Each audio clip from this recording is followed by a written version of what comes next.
அன்பு உள்ளங்களே, முன்பகுதியிலே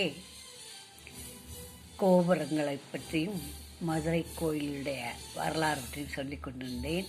சகோதரர் நான் பாண்டுரங்கன் எழுதிய புத்தகத்திலிருந்து தான் அந்த குறிப்புகளை எடுத்திருக்கிறேன். முதல் கிழக்கு கோபுரத்தை பற்றி சொல்லியிருந்தேன். இப்பொழுது மற்ற கோபுரங்களை பார்ப்போம். 4 பெரிய கோபுரங்களில் 4 திசைகளில் இருக்கும் 4 பெரிய கோபுரங்களில் தெற்கு கோபுரம்தான் மிக உயரமானது. 160 அடி உயரம். அதற்கு மேலும் கூட சொல்லலாம். இதன் பக்கங்கள் கொஞ்சம் சற்று வளைவாக கட்டியிருக்கிறார்கள். அது ஒரு அழகு. மேலக்கோபுரம் 154 அடி. வெளியூரில் வருபவர்களுக்கு இந்த மேலக்கோபுரம் தான் முதலில் தெரியும்.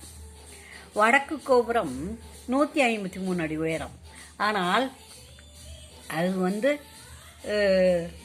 சுதைகள் அதிகம் இல்லாதனால, பொம்மைகள்லாம் ரொம்ப இல்லாதனால அது மொட்டை கோபுரம் என்று அழைக்கப்படுகிறது. அந்த மொட்டை கோபுரத்துக்கு கீழே தான் முனீஸ்வரர் கோயில் இருக்கிறது. இந்த மொட்டை கோபுரத்தை பற்றி வெளிநாட்டவர் ஒருவர் தெளிவாக சொல்லியிருக்கிறார். பிறகு பார்ப்போம் அதை. நன்றி, வணக்கம்.